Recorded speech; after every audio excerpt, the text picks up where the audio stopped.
네, 오늘 2부는 한정의 더불어민주당 신임 정책위 의장과 함께하겠습니다. 어서 오세요. 네, 안녕하세요. 한정입니다. 오늘 본론 들어가기 전에 이걸 안 여쭤볼 수가 없는데 김건희 씨가 구속됐습니다. 네, 구속됐습니다. 어떻게 평가하십니까? 뭐 지연된 정인데 그나마 사필기 정이다. 근데 약간 밤새 조금 불안감이 없었던 것은 아닙니다. 불안감이 혹시 기각될까 봐? 혹시 그럴까 봐. 세상 일이라는 게 뭐 너무 상식적으로 보면 구속되는 게 당연하고 증거인멸 정황도 너무 많고 하기 때문에 그런데 이게 약간은 뭐 혹시 모르겠습니다. 법원이 부부를 초유에 한꺼번에 구속하는 사례가 어딨냐부터 시작해서 혹시 막 이상한 판단을 하면 어떡하나. 워낙 우리가 지난 뭐 한 그렇죠. 3년 동안 이상한 일을 너무 많이 봐가지고요. 특히 12월 3일 이후에는 그 상상 이상의 일들이 워낙 많기 때문에 어떤 일이 일어나도 이상하지 그러니까. 않다. 근데 이번의 법원의 판단도 보면 상식적으로 판단을 해 주셨구나라는 생각이 들어서. 궁금해요. 예. 좀 시간 지난 다음에 역사에 전직 대통령 부부의 동시 구속이 어떻게 기술이 될지가 정말 궁금합니다. 그렇지 않나요? 근데 이제 김건희 씨 이렇게 보면 뭐 목걸이 받고 시계 받고 파우치도 받고 뭐 받고 때로 마음에 안 들면 바꿔서 다른 걸로 쓰기도 하고 공천도 개입하고 인사도 개입하고 고속도로 노선도 바꾸고 와 그걸 하면서 이게 아무 일이 일어나지 않을 거라고 생각했겠죠? 본인들은? 아니 화무심이롱이라고 했다잖아요. 꽃이 떨어졌다고. 넘어가겠습니다. 네. 본론 넘어가야 될 텐데요. 지금 그 정책위 의장을 두 번째 맡으시는 거잖아요. 네, 제가 2020년 예. 그때 전공의 파업 때 그때 정책위장해서 전공의 파업 종결하고 한 적이 있죠. 이미 한 번 하셨는데 또 제안을 하는 게 하고 싶으셨습니까? 어떠셨어요? 아닙니다. 그래서 전화 받자마자 제가 혹시 정청래 대표가 제가 정책위장을 한 걸 모르고 나한테 제안을 하나 싶어서 나 그거 했었는데 그랬더니 뭐래요? 그랬더니 본인이 이제 여러 가지 고민을 좀 했었노라고 고민을 했고 지금은 우리가 뭐 어찌 보면 이런 거죠. 다시 테스트하고 이럴 시간이 아니어서 1년 차 굉장히 중요하고 이렇지 않습니까? 그러니까 바로 그냥 즉각적으로 진행이 돼야 되는 상황. 그래서 오히려 이제 한번 경험이 있어서 내공이 있는 분이 필요하다. 뭐 이렇게 봤던 건가요? 일단 집권 여당일 때 해봤으니까 여당은 어떻게 돌아가야 한다라고 하는 걸 잘할 거다. 저희가 이제 야당 모드는 충실하거든요. 워낙 험한 일을 많이 겪었기 때문에. 장관직도 하셨잖아요. 예, 뭐 그런 것까지 감안해서 뭐 장관 했을 때 평도 괜찮았더라. 뭐 이러면서. 그리고 당정대 잘 조율하고 한마음 돼가지고 민생 회복하고 지금 뭐 국민들은 사실 지난 3년 거기다 12월 이후 일어난 것들이 뭐 뭐지라고 하는 상태일 텐데 잘 회복시키는 게 중요한데 그러려면 당의 역할이 정말 중요하다. 그렇죠. 근데 일단 하자 뭐 이런. 일단 지금 발등에 그 떨어진 불이 이제 주식 양도세 대주주 기준이잖아요. 네. 근데 일단 지금 보도를 보면 50억 이걸 그대로 유지해야 된다는 의견을 정부에 전달했다는 보도가 맞습니까? 정부에는 뭐 그렇게 전달을 했습니다. 근데 지금 그러니까 바꾸지 않았으면 좋겠다. 네, 10억으로 이제 변경은 안 하고 그대로 갔으면 좋겠다. 근데 어제 지금 그 정부 쪽에서 나온 이야기로 보면 10억 이거 지금 아직 변함없다. 정부 측은 세제 개편안에 들어가 있고 지금 세제 개편안에 대한 의견 조회는 아마 8월 14일인가까지 받는 것으로 되어 있을 겁니다. 네, 대체적으로. 그러니까 전 국민에게 열어놓고 의견을 듣는 거기 때문에 아직은 그럼 그 멘트는 아직 그 기간이 끝나지 않았기 때문에 나온 멘트 이렇게 이해를 해야 되는 거예요? 기간이 끝나고 나면 이제 각 여러 다양한 의견들을 좀 받아서 정리도 하고 그때부터 이제 협의를 본격적으로 해야 되는 거 아니냐. 뭐 이렇게 생각하는 거죠. 그러면 그 지난 일요일에 고위 당정 협의회에서 이제 이 의견을 그 전달하신 걸로 알고 있는데 이때 그러면 정부 쪽에서는 어떤 반응이 나왔습니까? 정부 쪽에서는 심사숙고하겠다라고 하는 거죠. 그래요? 네.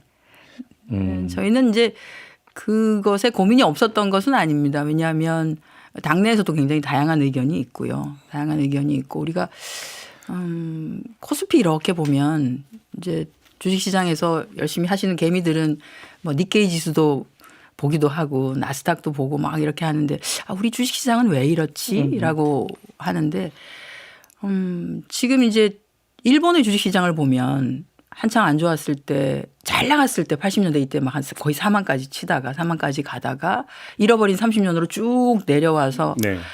10,000포인트 밑으로까지 떨어졌다가 네. 예, 그러다가 2010년경에 아베노믹스 시작되면서 그때 지배구조 개편을 했습니다. 지배구조 개선을 시장을 아주 강력하게 하면서 지수가 쭉 계속 우상향으로 해서 지금 다시 4만을 찍고 있는. 그러니까 같은 기간으로 보면 일본은 10,000에서 한 4만 정도까지 올라갔다고 보는 거고요. 그러니까 네. 2010년대 초반부터 해서 2025년 현재까지.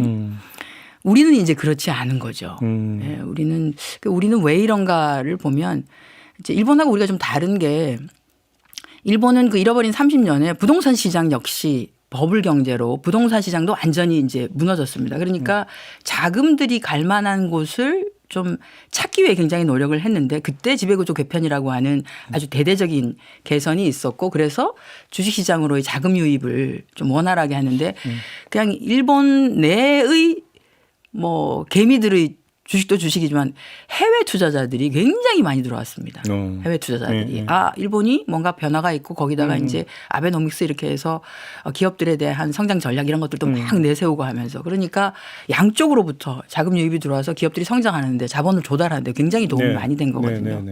근데 우리는 지금 지배구조 개편이라고 하는 큰 축 하나를 손을 대고는 있는데 대한민국은 부동산 시장이 굉장히 비정상적으로 그러니까 예를 들어서 그 투자든지 재산 축적은 제 1호가 부동산 아닙니까? 그러니까 너무 비정상화되어 있습니다. 그쪽으로 너무 많은 돈이 가 있는 것이 사실이어서 이 불균형적인 구조를 구조적으로 조금 개선해내지 않으면 양극화를 줄이거나 우리 사회 갈등 구조를 줄이는데도 굉장히 좀 쉽지 않고 결과적으로 국가가 우리가 성장을 하는데도 성장 전략을 피는데도 상당히 많은 돈이 여전히 부동산 시장에 있다라고 하는 것이 굉장히 좀 도움이 되지 않거든요. 그러니까 그 부동산 시장으로 몰려가 있고 또는 몰리려고 하는 그 자금을 어떻게 하면 조금 더 건강하게 이 자본시장 쪽으로 오게 할 것이냐라고 하면 뭐 대주주 요건이라고 하는 것들을 이렇게 타이트하게 10억 이렇게 내리는 게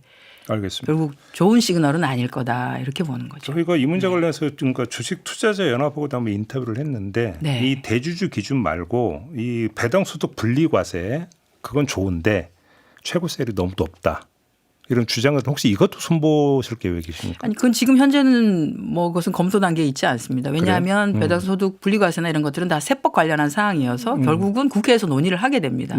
그러면 뭐 다양한 의견들 저희가 다 듣고 검토하고 그리고 정확하게 정말 계산도 좀 해보고 이렇게 하는 시간이 충분히 있기 때문에 그것은 여유가 있다는 말씀드리고요. 다만 이제 그 양도소득세는 시행령으로만 해서 정리가 되는 부분이어서 조금 빠르게 의견들이 정리되는 것이 좋지 않을까? 이건 이제 시장 내에 계신 분들이 아니라 시장 밖에 있는 분들에게 조금 여기 매력적인 것들이 진행되고 있습니다라고 하는 그런 걸 보여주기 위해서 알겠습니다. 한 것이다 보시면 될 것 같습니다. 그러니까 그 조금 그 의장님이 지금 그 말씀 주셨는데 이재명 대통령도 부동산으로 몰려 있는 자금이 증시 쪽으로 올 수 있게 해야 된다. 이런 얘기를 여러 번 강조를 했어요. 그러려면 예를 들어서 어떤 증시 쪽에서 유인책이 있어야 된다는 것도 당연한 거겠지만 또 하나는 부동산에서 뭔가 수익이 창출될 수 있다라고 하는 믿음을 깨야 되는 거잖아요. 다시 말해서 안정화시켜야 되는 거잖아요. 맞습니다. 그러려면 627을 지금 대출 규제 말고 부동산 시장을 상당 기간 동안 안정화할 수 있는 다른 대책이 또 있어야 되는 것 아니냐. 그래서 공급 대책이나 이런 얘기도 있는데 혹시 검토되고 있는 게 있습니까? 공급 대책은 뭐 아마 아시겠지만 어제 김윤덕 장관이 드디어 임명장을 받으신 상태예요. 국토부 장관이. 그래서 공급 대책은 뭐 부처 종합으로 나올 텐데 기재부와 국토부가 중심이 되어서 만들 수밖에 없고 해서 아마 조만간에 나오지 않을까.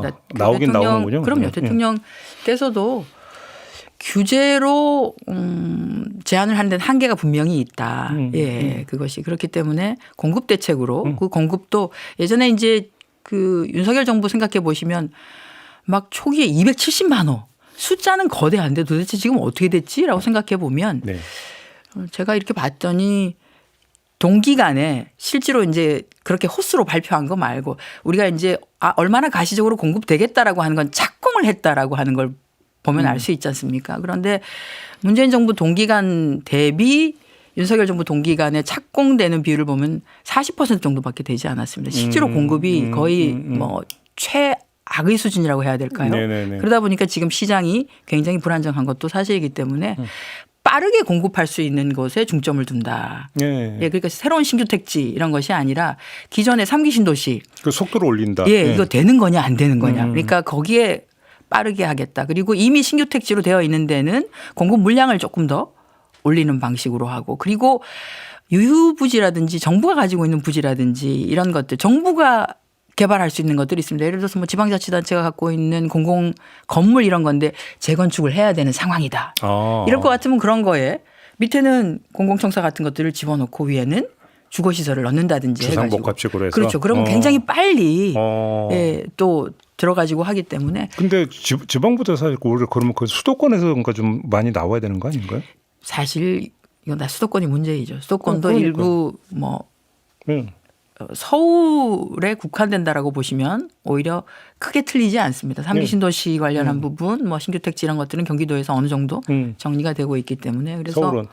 서울과 관련한 부분이고 아마 정부도 그 재개발 말고는 방법이 없다 이런 얘기도 많이 하던데요. 서울에서는. 네, 재개발 재건축이 진행 중인데 이제 그게 생각보다 시간이 굉장히 많이 들어가는 게 있습니다. 그래서 그렇죠. 재개발 재건축과 관련해서는 어쨌든 허가와 관련된 인허가 절차를 단순화를 한다든지 또는 병렬해서 진행하는 방법이 있다든지 하는 규제 기간을 조금 줄여주는 방식 그것에 대해서 아마 최선을 다할 거라고 보고요. 네. 그거 외에는 아까 말씀드린 대로 기존에 이미 된 데다가 조금 더 공급을 가속화하는 방식을 더해서 조금 가시적인 공급 대책 네. 빠르게 진행되는 공급 대책 필요한 것에 공급이 된다라고 하는 것을 중점을 둬서 진행을 알겠습니다. 할.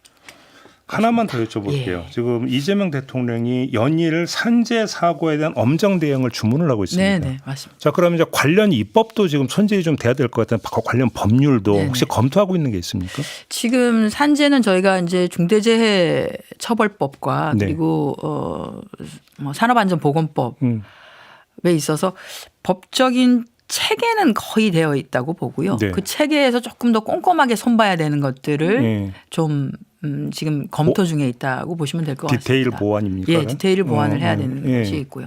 그리고 이번에 특히나 이제 건설 회사에서 사고가 났을 때 이게 관급공사에서도 배제되지 않고 있네라고 하는 것. 이게 이제 뭐 점수 구조가 굉장히 복잡해가지고 결국은 관급공사에서도 배제가 안 되고 하는데 이런 것들 결국은 이제 정책적인 보완을 통해서 좀 강력한 시장에 강력한 메시지를 줄 수 있는 거 이런 것들은 굉장히 빨리 진행할 수 있기 때문에 이런 것들 지금 진행 중이고 그렇습니까? 예를 들어서 이제 뭐 산재가 발생했다든지 그게 뭐 그러니까 예를 들어서 기준점이 일단 그 초과가 된다면 관급공사 입찰도 못하게 만든다 이런 겁니다. 그런 좀 과감한 조치들이 들어갈 수 있도록 해야 되는 거 아니냐. 예. 지금 이제 노동부가 관련해서는 검토를 하고 있는 것으로 알고 있습니다. 그런데 예를 들어서 산업안전보건법이든 중대재해처벌법이든 법을 만들더라도 현장에서 그 법을 제대로 적용하느냐가 또 별도의 문제 아닙니까? 맞습니다. 이건 어떻게 평가를 하세요?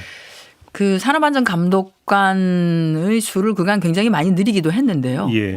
그래서 지금 아마 정부가 검토하고 있는 것이 소규모 사업장에 대한 것들 사고가 많이 나지는 않지만 지역에 밀착되어 있는 것은 지방자치단체에서 수시로 이렇게 관리 감독을 할 수 있도록 하는 것은 어떤가라고 해서 그 부분까지를 포함해서 예. 지금 검토를 하고 있습니다. 그래서 저희가 아마 전체적인 종합 대책을 만들어지면 국민께도 보고 드리고 이렇게 하도록 하겠습니다. 저희가 며칠 전에 플랜트 건설 노조 위원장하고 인터뷰를 했는데 네. 중대재해처벌법이 만들어지니까 그 다음에 나타나는 현상이 뭐냐면 현장에서 노후 설비를 교체를 하는 게 아니라 CCTV를 많이 설치하더라.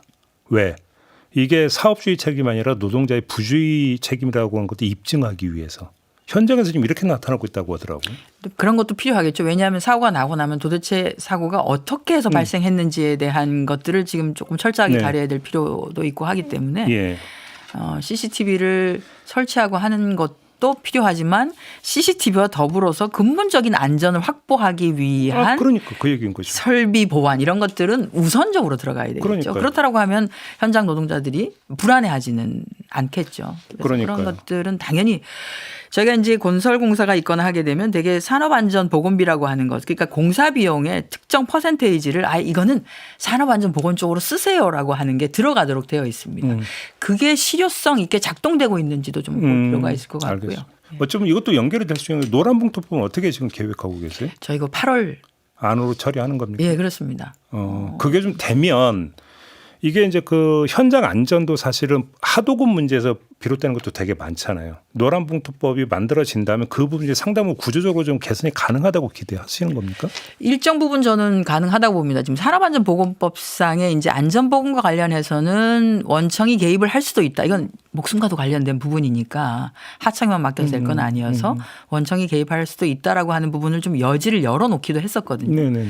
그런데 이제 그것에 대해서 원청이 조금 저하는 게 있는 것도 사실입니다. 이걸 이렇게 하다 보면 실질적으로 우리가 노사관계가 되는 거 아니야라고 해서 이걸 해야 되는 건지 말아야 되는 건지 법상으로는 되어 있다고 하더라도 그거에 대한 불안감이 있는데 이번에 이제 노조법이 개정된다라고 하면 명확하게 오히려 산업안전 파트에 대해서는 요구도 좀 하고 그렇죠, 그렇죠. 저희가 이제 뭐 이런 거 봤습니다. 그러니까 그 안전모 또는 안전화 이런 것들이 하청업체 노동자의 경우에는 개인이 그것을 사서